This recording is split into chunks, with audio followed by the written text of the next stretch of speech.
அரை மணி நேரத்திற்கு ஒரு தடவை ஆவி பறக்க அம்மா காஃபி கொடுக்க அதை குடிச்சு முடிக்கிறது கூட தெரியாம ஆழமா பொது தேர்வுக்கு தயாராகிக்கிட்டு இருக்க மாணவ செல்வங்களே, பொது தேர்வை நாம போட்டியா பாக்குறது தவறு.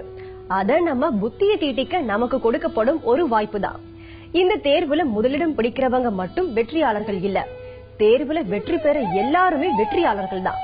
இந்த நிகழ்ச்சியில பரீட்சை பத்தின பயமோ பாடங்களை பத்தின சந்தேகங்களோ இருந்தா உங்க கேள்விகளுக்கு உங்களுக்காகவே ஆசிரியர்கள் சிறப்பு கவனத்தோட தீர்வுகளை சொல்ல இருக்காங்க. உங்க கேள்விகளை வாட்ஸ்அப் மூலமா 8939888277 இந்த இணைப்புல கேட்கலாம். உங்க கேள்விகளை நீங்களே விஷுவலாவும் பதிவு பண்ணி அனுப்பலாம். விழிப்புணர்வோடு ஆர்வத்தையும் இணைச்சுக்கங்க. வெற்றி நிச்சயம். உங்களுக்காகவே வெற்றி நிச்சயம். உங்களுக்கே வெற்றி நிச்சயம்.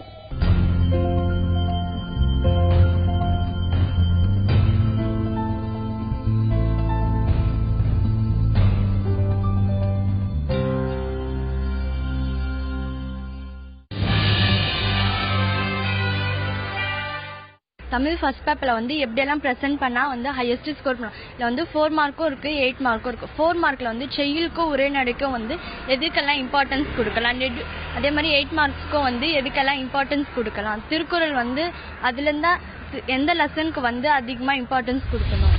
தமிழ் 1 விட தமிழ் 2ல நாங்க ரொம்ப கம்மியா மார்க் எடுக்கிறோம். அது எப்படிலாம் ப்ரெசென்ட் பண்ணா நாங்க நல்ல மார்க் ஸ்கோர் பண்ணலாம். அறிவியலின் தமிழ் முன்னோடி என்பதை விளக்குக. சார், நம்ம தான் தமிழ் படிக்கிறோமே, தமிழுக்கும் அறிவியலுக்கும் என்ன சார் சம்பந்தம் இருக்கு, ஏன் அறிவியல் சம்பந்தமான கேள்வி வந்து இதுல கேக்குறீங்க அப்படின்ற மாதிரி கூட யோசிக்கலாம். இன்றைய காலகட்டத்தில் வந்து பாத்தீங்கன்னாக்கா முதல்ல வந்து பாத்தீங்கன்னாக்கா தமிழ் மொழிக்கு முன்னாடியே வந்து அறிவியல் வந்து ஒரு வித்தியாசமாக இருந்திருக்கின்றது. அப்ப பாத்தீங்கன்னாக்கா அந்த கேணியும் எந்திர கிணறு அந்த காலத்திலே வந்து வள்ளுவர் வந்து சொல்லி இருக்கிறாரு. அந்த காலத்துல வந்து மின்சாரம் இல்லாததுக்கு முன்னாடியே பாத்தீங்கன்னா ஏத்த இறைக்கும் போது கூட அன்னைக்கு மின்சாரம் இல்லாம இறைச்சிருக்காங்க. இது வந்து பாத்தீங்கன்னாக்கா எடுத்துக்காட்டுக்காக இருக்கின்றது. அதன் பிறகு பாத்தீங்கன்னாக்கா நமக்கு வந்து திருக்குறள்ல வந்து முக்கியத்துவம் கொடுத்து படித்தோம்னாக்கா 18 மதிப்பெண்கள் வந்து கட்டாயம் எடுக்கலாம். இதுல வந்து பாத்தீங்கன்னா மொத்தம் 10 இயல்கள் இருக்கின்றன.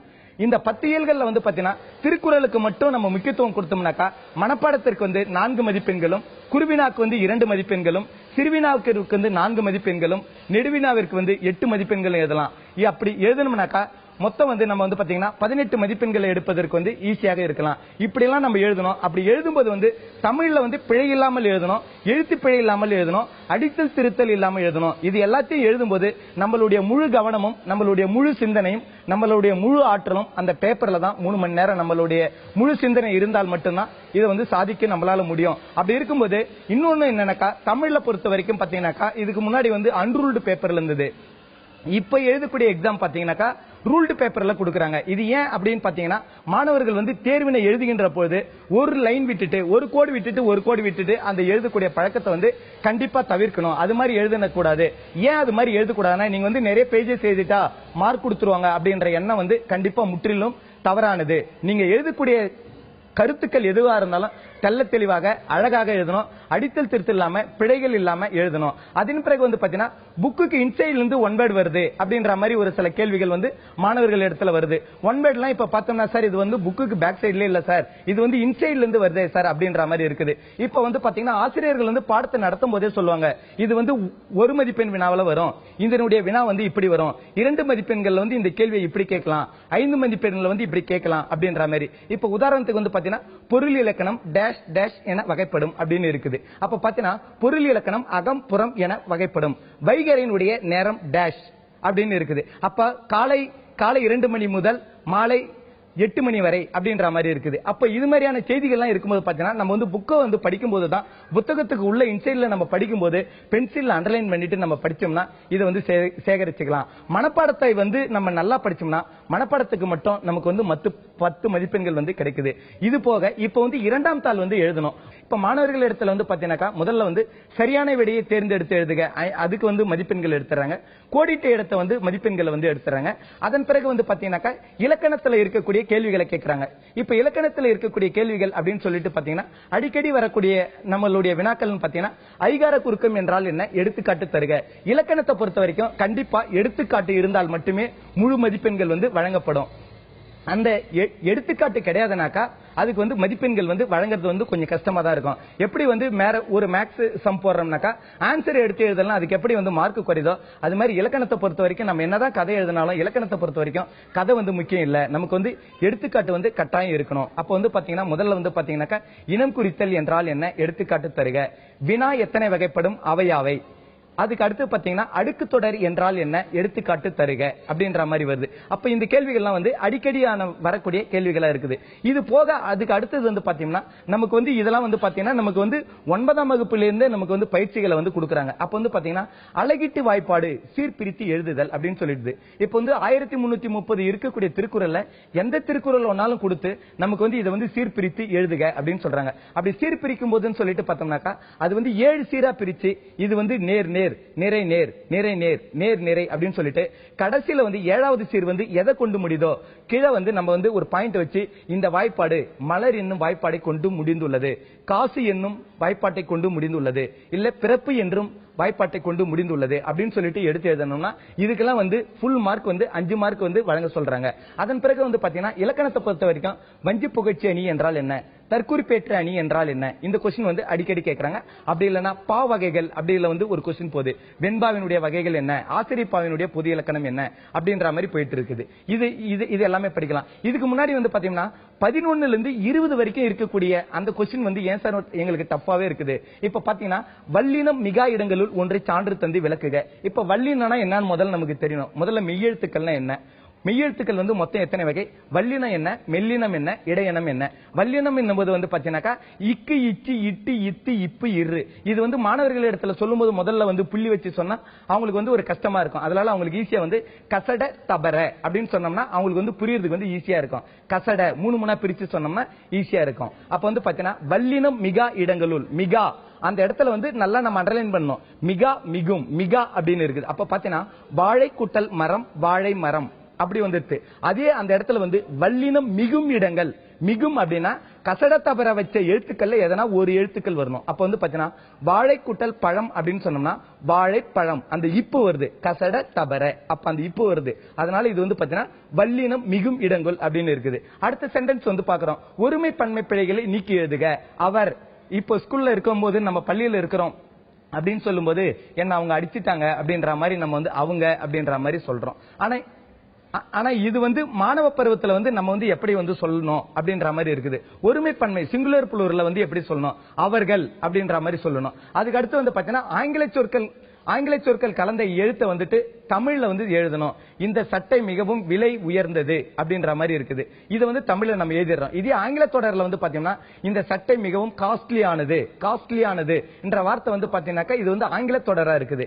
அப்ப இத வந்து பாத்தீங்கன்னாக்கா தமிழ்ல வந்து எழுதணும். இந்த ஆடை மிகவும் விலை உயர்ந்தது அப்படின்னு சொல்லிட்டு எழுதணும். அதன் பிறகு பாத்தீங்கன்னா ஒரு சென்டென்ஸை கொடுத்துட்டு இதுல இருந்து பாத்தீங்கன்னாக்கா உபயோகமா மாத்துங்க, உருவகத்தை மாத்துங்க, முகமதி மதி போன்ற முகம் அது மாதிரி எழுதணும். அதன் பிறகு வந்து பாத்தீங்கன்னா ஒரு சென்டென்ஸை வந்து கொடுத்துட்டு இதுல இருந்து வந்து புணர்ச்சி விதி தருக. வந்தனன் வருவாள், கண்டனன் ஓடுவான், ஆடினான் பாடினான், குதித்தான் அப்படி வருது. லாஸ்ட்ல வந்து பாத்தீங்கன்னா ஆண் கொண்டு முடியுது. ஆண் என்பது வந்து ஆண்பாலை கொண்டு முடியும். அதே வந்து வந்தால், போனால், வருவாள் அப்படின்னு வந்ததுன்னா கடைசியில வந்து ஆள் அப்படின்னு வரும்போது பாத்தீங்கன்னா அது வந்து பெண்பாலை கொண்டு முடியறதால அது வந்து பாத்தீங்கன்னா பெண்பாலை கொண்டு முடியுது. இதை வச்சு நம்ம வந்து எழுதணும். அதுக்கு அடுத்தது வந்து கடைசியில வந்து பார்த்தோம்னாக்கா ஒரு சென்டென்ஸை கொடுத்துட்டு இந்த சென்டென்ஸுக்கு வந்து பாத்தீங்கன்னா தேவையான இடத்துல வந்து கமா எங்க வரும், முற்றுப்புள்ளி எங்க வரும், அப்போசிட் பேஸ் எங்க வரும் அப்படின்ற மாதிரி இதை வந்து எடுத்து எழுதிடணும். நாம படிச்சு தேர்வு சந்திக்கிற திறமை இருக்கிறதுனாலதான் நமக்கு பயிற்சி கொடுக்கப்படுது பசங்களா. அதனால நம்மால தேர்வு வெற்றிகரமா சந்திக்க முடியுமா என்கிற சந்தேகத்தை விடுங்க. தேர்வுக்கு உங்களை ஆயத்தப்படுத்திக்கோங்க. தேர்வுல கேள்விகள் தான் கேட்க போறாங்க. உங்களை நோக்கி யாரும் ஏவுகணை தொடுக்க போறதில்ல. தைரியமும் தன்னம்பிக்கையும் இருந்தா இது போல 1000 தேர்வுகளை சந்திக்கலாம் பசங்களா. இந்த மாதிரி பப்ளிக் எக்ஸாம்ல ஸ்டிக் பென் யூஸ் பண்ணா அதிக மார்க் கிடைக்கும் ஃப்ரெண்ட்ஸுங்க சொல்றாங்க. அது பயன்படுத்தினா அதிக மார்க் கிடைக்குமா கிடைக்காதா? பப்ளிக்ல ஸ்டிக் பேனா ஸ்கெட்ச் பேனா யூஸ் பண்ணாக்கா அதிகமா மார்க் கிடைக்குமா தான் ஒரு மாணவன் சந்தேகமா இருக்குது. இது அப்படி சொல்ல முடியாது. ஏன்னா நம்ம என்ன எழுதுறோம், சரியான விட எழுதுறோமா, சரியான முறையில் பிரசன்ட் பண்றோமான்றதான் முக்கியம். ஸ்கெட்ச் பேனா யூஸ் பண்றோமா, கலர் பிரகாரம் யூஸ் பண்றோமான்றதான் முக்கியம் கிடையாது. எழுதக்கூடிய விடை தெளிவாகவும் சரியாகவும் இருந்தனாக்க நிச்சயம் மார்க் கிடைக்கும். நம்ம திருப்திக்கு வேணும்னாக்கா பிளாக் பேனா ப்ளூ பேனா பயன்படுத்தலாம். ப்ளூ பேனால் ஆன்சர் எழுதிட்டு சில முக்கியமான குறிப்புகள் அதை வந்து பிளாக் பேனால எழுதலாம் அல்லது பிளாக் பேனால அடி போட்டுட்டு காட்டலாம். அப்படி எழுதணும்னாக்க நமக்கு நிச்சயமா மார்க் கிடைக்கும். ஸ்கெட்ச் பேனா யூஸ் பண்றது தவிர்க்கிறது நல்லது. இரவுல படிச்சா மனசுல பதியுமா இல்ல அதிகாலையில படிச்சா மனசுல பதியுமான்னு கேட்டா அறிவியல் பூர்வமா அதிகாலையில தான் மூளை சுறுசுறுப்பா இருக்கும், நினைவாற்றலும் அப்போதுதான் சிறப்பா இருக்கும். அதனால அதிகாலையில படிக்கிறது தான் மனசுல பதியும். அது மட்டும் இல்லாம தூக்கத்தை தவிர்த்து படிக்கிறதுனால பதட்டம் இன்னும் அதிகரிக்கும், நினைவாற்றலும் குறைய செய்யும். அதனால நல்ல உறக்கத்துக்கு அப்புறமா அதிகாலையில எழுந்து படிங்க பசங்களா. கணித பாடத்தில் எந்தெந்த பாடத்தை பார்த்தால் நான் கணிதத்தில் 100க்கு 100 எடுக்கலாம்? கணித பாடத்துல பொதுவா 12 பாடத்தலைப்பு இருக்கு. அதுல கிராஃப், ஜாமெட்ரி தவிர மித்த 10 பாடத்துல உங்களுக்கு ஒரே ஒரு சாப்டர் மட்டும் வேணா ஒமிட் பண்ணிக்கலாம். ஆனா மித்த 9 சாப்டர்ல பாக்குறப்போ எந்த ஒரு 1 வேர்டு, 2 மார்க், 5 மார்க் எதுவுமே ஒமிட் பண்ணக்கூடாது. அதுல கிரியேட்டிவ் கொஸ்டின் கொடுத்தாலும் நம்மளால செய்ய முடியணும். அந்த ஒமிட் பண்ற பாடத்துல 1 வேர்டு கண்டிப்பா நமக்கு வேணும். 15 கொஸ்டின் இருக்கு இல்லையா, அந்த ஒமிட் பண்ணக்கூடிய பாடத்துல 1 வேர்டு கிரியேட்டிவா வரலாம், புக் பேக்கும் வரலாம். எப்படி வந்தாலும் அதை நம்ம செலக்ட் பண்ணணும். சோ மித்த இருக்க 9 பாடத்துல எதுவுமே விடாத அளவுக்கு பண்ணிட்டோம் அப்படின்னா சென்டம் கண்டிப்பா வாங்கிடலாம். வேறுபடுத்துக வந்து கட்டமுட்டு எழுதணுமா இல்ல 1 கீழ 1 எழுதணுமான்னு கேட்கணும். அப்புறம் காலக்கோடு வந்து இந்த பக்கமே எழுதணுமா இல்ல வருஷம் வந்து இந்த பக்கம் எழுதணுமா கேட்கணும். வேறுபடுத்துக எழுதுறப்ப அப்படியே பாக்ஸ் போட்டு எழுதினாதான் அது நல்லா இருக்கும். 1 கீழ 1 எழுத முடியாது. இப்ப வேறுபடுத்துக கிழக்கு கடற்கரை சமவெளி, மேற்கு கடற்கரை சமவெளி அப்படிங்கிறப்ப பாக்ஸ் போட்டு அதுக்கு ஒவ்வொன்றுக்கும் 2 பாயிண்ட்ஸ் எழுதினாவே போதுமானது. அதே மாதிரி காலக்கோடு எழுதுறப்ப அந்த வருஷமும் நிகழ்ச்சியும் ஒரே இடத்துல வரிசையா அப்படி எழுதணும். இந்த பக்கம் வரிசை எழுதி நிகழ்ச்சி தனியா எழுதுனா அது மார்க் கிடைக்கிறது கஷ்டம்தான். ரெண்டையும் ஒரே நேர்கோட்டுல எழுதணும். இரவு தூக்கத்தை தவிர்க்கிறதுனால மனசுல பதட்டம் மட்டும் அதிகரிக்கிறது இல்ல, அதையும் தாண்டி தேர்வு எழுதும் போது அது சோர்வா இருக்கும், தூக்கமும் வரும், கவனம் சிதறும். அதனால முடிஞ்ச அளவுக்கு சீக்கிரம் போய் தூங்க போயிடுங்க. அதிகாலையிலே எழுந்து படிக்கிறத வழக்கமா வச்சுக்கோங்க பசங்களா. சயின்ஸ்ல 5 மார்க் எந்தெந்த லெசன்ல வரும், எந்தெந்த லெசன் எப்படி படிச்சா நாங்க ஃபுல் மார்க் எடுக்கலாம்? சயின்ஸ்ல நிறைய டிவிஷன்ஸ் இருக்கு, இதை நாங்க எப்படி பிரசன்ட் பண்ணுவது? கொஸ்டின் பேப்பர்ல பாத்தீங்கன்னா செக்ஷன் 2ல வந்து 2 மார்க் கொஸ்டின்ஸ் வரும். இதுல வந்து 32 கொஸ்டின்ஸ் கொடுத்திருப்பாங்க உங்களுக்கு. இந்த 32ல வந்து நீங்க 20 மட்டும் அட்டென்ட் பண்ணா போதுமானது. இந்த 20 பாத்தீங்கன்னா நிறைய டைப்ஸ் ஆஃப் கொஸ்டின்ஸ் இருக்கும். ஒன்னு பாத்தீங்கன்னா match the following. Match the ஃபாலோயிங்ஸுக்கு நீங்க சூஸ் பண்ணீங்கன்னா ஈஸியா உங்களுக்கு ஃபுல் மார்க் கிடைக்க வாய்ப்பு இருக்கு. அடுத்து பாத்தீங்கன்னா fill in the blanks. Fill in the பிளாங்க்ஸுக்கு சம்டைம்ஸ் ஆன்சர்ஸ் வந்து பிராக்கெட்லயே கொடுத்திருப்பாங்க, இல்லைன்னா ரிலேட்டட் ஆன்சர், ஒரு ஆன்சர் கொடுத்திருப்பாங்க, நெக்ஸ்ட் ஆன்சர் நீங்க எழுதுறது மாதிரி இருக்கும். ஸோ அந்த மாதிரி கொஸ்டின்ஸ் சூஸ் பண்ணாலும் உங்களுக்கு ஈஸியா நீங்க வந்து ஸ்கோர் பண்ணலாம். நெக்ஸ்ட் பாத்தீங்கன்னா டயக்ராம் பேஸ்ட் கொஸ்டின் இருக்கும். அதுல பாத்தீங்கன்னா டயக்ராம் வந்து நீங்க ஒன்ல வந்து போட்டுட்டு அதுக்கு பார்ட்ஸ் லேபிள் பண்ற மாதிரி இருக்கும். Draw the following and label the parts அப்படி இருக்கும். இல்லைன்னா identify the parts and draw the diagram அப்படி இருக்கும். ஸோ இந்த ரெண்டுக்குமே நீங்க என்ன பண்ணணும்னாக்கி டயக்ராம் போட்டுட்டு பார்ட்ஸ் வந்து லேபிள் பண்ணணும். லேபிள் பண்ணும்போது அந்த டயக்ராம் நல்லா தெரியுதா அப்படின்னு நீங்க வந்து பார்த்துட்டு நீங்க என்ன செய்யணும், சூஸ் பண்ணிக்கணும். அந்த மாதிரி சூஸ் பண்ணாதான் நீங்க வந்து மார்க் வந்து ஸ்கோர் பண்ண முடியும். அடுத்தது ரீசன் அண்ட் அசரேஷன் அப்படின்னு ஒரு டைப் ஆஃப் கொஸ்டின் இருக்கும். அந்த ரீசன் அண்ட் அசரேஷன்ல உங்களுக்கு ஆன்சர் வந்து ஆப்ஷன்ஸ்ல தான் இருக்கும். ABCD அப்படின்னு ஆப்ஷன்ஸ்ல இருக்கும். நீங்க ஒன்லி வந்து அந்த ஆன்சரை மட்டும் நீங்க சூஸ் பண்ணி எழுதினா போதும். ஸோ அதுவும் உங்களுக்கு ஈஸியா தான் இருக்கும் அந்த டைப் ஆஃப் கொஸ்டின் கூட. இப்போ புக் பேக்ல பாத்தீங்கன்னாக்கி நிறைய கொஸ்டின்ஸ் இருக்கு. ஸ்டூடெண்ட்ஸுக்கெல்லாம் ஒரே டவுட், ஐயோ லாஸ்ட் இயர்லாம் கம்மியா இருந்துச்சு, இந்த இயர் ரொம்ப இருக்குது, நாங்க எப்படி அட்டன் பண்ண போறோம் அப்படிங்கிற ஒரு இது இருக்கு. நீங்க என்ன பண்ணலாம், முதல்ல வந்து புக் பேக் கொஸ்டின்ஸ் எல்லாம் தரவு பண்ணிடுங்க. அதுல இருந்தே உங்களுக்கு நிறைய கொஸ்டின்ஸ் வரும். அதுக்கு அப்புறமா என்ன செய்யலாம், நீங்க புக் இன்சைடு ஒரு லெசன்ஸே நீங்க செலக்ட் பண்ணி நீங்க வந்து தரவு பண்ணீங்கன்னா எல்லா டைப் ஆஃப் கொஸ்டின்ஸும் வந்து நீங்க ஈஸியா அட்டன் பண்ண முடியும். நெக்ஸ்ட் பாத்தீங்கன்னா 5 மார்க் கொஸ்டின். 5 மார்க் கொஸ்டின் எந்தெந்த லெசன்ல இருந்து வரும் அப்படின்னு ஒரு டவுட் இருக்கு. இப்ப பயாலஜி செஷன்ல பாத்தீங்கன்னாக்கி லெசன் நம்பர் 2, 3, 4, 7 இதுல இருந்து 5 மார்க் வரும். அடுத்து பிசிக்கல் சயின்ஸ்ல பாத்தீங்கன்னாக்கி 10 and 13 லெசன்ல இருந்து உங்களுக்கு 5 மார்க் வரும். அண்ட் கெமிஸ்ட்ரியில இருந்து. பிசிக்ஸ்ல பாத்தீங்கன்னாக்கி 15 and 17 லெசன்ஸ்ல இருந்து 5 மார்க் வரும். இப்ப நீங்க வந்து உங்களுக்கு 2 கொஸ்டினா கொடுத்திருப்பாங்க செக்ஷன் சில. 2 கொஸ்டின்ஸா ஃபர்ஸ்ட் 2 லெசன்ஸ்ல இருந்து 2 கொஸ்டின்ஸ் கொடுத்துருப்பாங்க. அதுல இருந்து நீங்க ஏதாவது ஒன்று வந்து செலக்ட் பண்ணணும். அதுக்கு அடுத்த இதுலயும் அதே மாதிரி 2 கொடுத்துருப்பாங்க. அதுல இருந்து 1 செலக்ட் பண்ணிக்கணும்.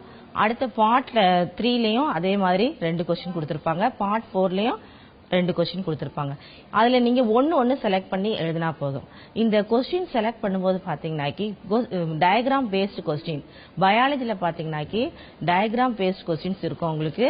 அந்த கொஸ்டின் நீங்க செலக்ட் பண்ணா கண்டிப்பா அந்த டயக்ராம் வந்து தரவா கிளியரா போட்டாதான் உங்களுக்கு ஃபுல் மார்க் வரும். பொதுவா மாணவர்கள் எல்லாருமே பரீட்சைக்கு போறதுக்கு முன்னாடி சாப்பிட்டு போனா தூக்கம் வரும்னு சாப்பாட தவிர்த்துட்டு போவாங்க. அது தவறு. பசியோட பரீட்சைக்கு போனா கண்டிப்பா கவனம் சிதறும், ரொம்ப சுலபமா சோர்வடைஞ்சிடுவோம். அதனால அளவா சாப்பிட்டுட்டு பசி இல்லாம போய் பரீட்சை எழுதுறதுதான் நல்லது பசங்களா. அதிக மதிப்பெண்கள் பெற விரும்பும் மாணவர்கள் எந்த ஒரு வினாவையும் விடுபடாமல் 1 மதிப்பெண்களிலிருந்து 10 மதிப்பெண்கள் வரை உள்ள அனைத்து வினாக்களையும் விடுபடாமல் எழுத வேண்டும். அந்த வினாக்கள் எழுதும் பொழுது உரிய நேரத்தை, டைம் ஃபேக்டர், உரிய நேரத்தை நீங்கள் அதில் கவனம் செலுத்தி உரிய நேரத்தில் வினாக்களை தயார் செய்து உரிய வினாக்களுக்கு விடைகளை எழுதி நீங்கள் உரிய நேரத்தில் முடிக்க வேண்டும். இது முதல் பாயிண்ட். டைம் ஃபேக்டர் ரொம்ப முக்கியங்க. இரண்டாவது, படித்த பாடங்களை தேர்வு எழுதும் நாளன்று காலையில் தேர்வு துவங்கும் அரை மணி நேரத்துக்கு முன்னதாக சென்று உங்களுடைய படித்த பாடங்களை மனதில் சிஸ்டமேட்டிக்கா அடுக்கி வைத்துக் கொண்டு அதை நீங்கள் மனதில் நிறைவு கூற வேண்டும். மற்ற மாணவர்கள் கலந்து ஆலோசித்து தேர்வு எழுதும்போது உங்களுக்கு குழப்பங்கள் ஏற்படும். அதனால் நீங்கள் படித்த பாடங்களை, படித்த வினாக்களுக்கு, தெரிந்த வினாக்களுக்கு நீங்கள் முதலில் விடையளிக்க வேண்டும். இது இரண்டாவது.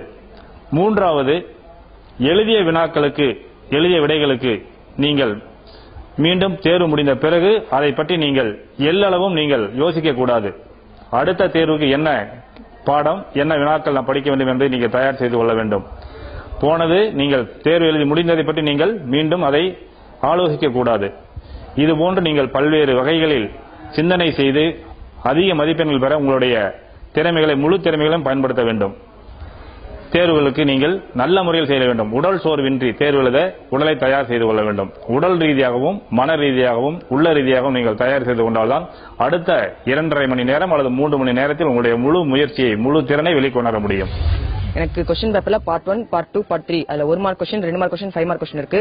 அது அதே ஆர்டர்ல தான் எழுதணுமா இல்ல ஆர்டர் மாத்தி எதனா மார்க் போடுவாங்களா? அதான் என்னோட டவுட். இப்போ இது அந்த ஆர்டர் தான் எழுதணும்னு அவசியம் கிடையாது, மாத்தி எழுதலாம். ஆனா அதுல கவனிக்க வேண்டிய விஷயம் என்னன்னாக்கா, பார்ட் 1 அப்படின்னா 15 கேள்விக்கு நம்ம ஒரே இடத்துல பதில் எழுதணும், தொடர்ச்சியா படித்து பதில் எழுதணும். பார்ட் 2 2 மார்க் கேள்வினாக்கா அது தொடர்ச்சியா ஒரே பக்கத்துல இருக்கணும். ஏன்னா இதை கலந்து எழுதினாக்க வாத்தியாளர்களுக்கு திருத்தும் போது சில சங்கடங்கள் உண்டாகும். 2 மார்க் கேள்வி 10 எழுதணும்னா 2 மார்க் 10 கேள்வியும் ஒரே பகுதியில தொடர்ச்சியா எழுதணும். 5 மார்க் கேள்வி 9 கேள்வி எழுதணும்னாக்கா அந்த 5 மார்க் கேள்வி 9ஐயும் தொடர்ச்சியா இருந்ததுனாக்கா திருத்தும் போது ஆசிரியருக்கு சிரமம் இல்லாம இருக்கும். அதனால எழுதும்போது ஏ பார்ட் முதல்ல எழுதலாம், பி பார்ட் முதல்ல, நமக்கு எது நல்லா தெரியுமோ அதை முதல்ல எழுதலாம். எழுதும்போது மிக்ஸ் பண்ணாம ஏ பார்ட்டும் B part C part mix பண்ணாம தெளிவா எழுது நல்லதா. வாட்ஸ்அப்ல இன்னைக்கு யாரு என்ன கேள்வி கேட்டிருக்காங்கன்னு பாக்கலாமா? தாமோதரன் பேசுறேன். எனக்கு கணக்கு பாடத்துல 100க்கு 100 வாங்குறது எப்படி, அதை நீங்க எனக்கு கொஞ்சம் விளக்கி சொல்லுங்க. மேக்ஸுக்கு பிள்ளைங்களுக்கு பிரசன்ஸ் ஆஃப் மைண்டும் நல்ல பிராக்டிஸும் இருந்தாவே போதும். சென்டர் எடுக்கிறது ஈஸியான வழி. இது எங்க பிள்ளைங்களுக்கு நம்ம என்ன சொல்றோம் அப்படின்னா, அந்த கொஸ்டின் அட்டென்ட் பண்றத சொல்றோம். எந்த கொஸ்டின் எடுத்தா நமக்கு ஆன்சர் கன்ஃபார்ம் இதுதான் அப்படின்றத இந்த ப்ரூஃப் தட் அந்த பார்ட் எடுக்கிறது பெஸ்ட். அதே மாதிரி அந்த டைமிங்கை நம்ம யூஸ் பண்ண சொல்லுவோம். முதல்ல ஃபர்ஸ்ட் 1 வேர்டு 15 மினிட்ஸ், ஒவ்வொன்றுக்கும் ஒவ்வொரு நிமிஷம். அடுத்து கிராஃப் ஜாமெட்ரிக்கு 10 நிமிஷம். கிராஃப் ரைட் சைடுல இருக்கு அப்படின்னா அதுக்குரிய ஆன்சரை அப்படியே லெஃப்ட் சைடு எழுத சொல்லியிருக்கோம். அதுக்கு பின்னாடி ஜாமெட்ரி செய்ய சொல்லியிருக்கோம். ஸோ அது 10 நிமிஷம். அடுத்து 5 மார்க் கொஸ்டின்ஸ். 5 மார்க் கொஸ்டின்ஸ் நல்லா எடுத்துக்கிட்டாலும் ஒவ்வொரு கொஸ்டினுக்கும் 5ல இருந்து ஒரு 7-8 நிமிஷத்துக்கு எடுத்துக்கிட்டாலும் 1 hour யூஸ் பண்ணிக்கலாம் 5 மார்க்குக்கு. அப்புறம் 2 மார்க்குக்கு ஒரு 40 மினிட்ஸ். இதுவே போதுமான அளவு. இதெல்லாம் ஆட் பண்ணோம்னா நம்ம 2.25 மணி நேரம் தான் ஆகுது. அப்புறம் மிச்சம் ஒரு 5 நிமிஷம் 10 நிமிஷம் அந்த கிரியேட்டிவ் கொஸ்டின்ஸ் நம்ம கன்ஃபார்மா பண்ணிருக்கோமா, நல்லா பண்ணிருக்கோமா அப்படின்றத பாக்குறதுக்கு ஒரு 5-10 நிமிஷம் எடுத்துக்கலாம். அவ்வளவுதான். அடுத்த 5 மினிட்ஸ் நம்ம எல்லாமே கரெக்டா நம்பர் எழுதிருக்கோமா, கொஸ்டின் நம்பர் எழுதிருக்கோமான்றதை செக் பண்ணாவே போதும். இது 100 மார்க்ஸுக்கு எந்த வித பதட்டம் இல்லாம எழுதிடலாம். இதுவே 35 மார்க்ஸுக்கு நம்ம எய்ம் பண்றோம், எப்படியாவது பாஸ் பண்ணிடணும் அப்படின்றவங்களுக்கு கிராஃப் ஜாமெட்ரியில கிராஃப்ல ஒரு 3 மாடல் இருக்கு, ஜாமெட்ரியில ஒரு 2 மாடல் இருக்கு. அதுல எது நமக்கு பெஸ்டா வேணும் அப்படின்னு நினைக்கிறோமோ அதை மட்டும் தெளிவா தெரியிற மாடலை மட்டும் பாத்துக்கிட்டா போதும். அடுத்து 1 வேர்டு கணங்கள்ல கொஞ்சம் பார்க்கலாம்.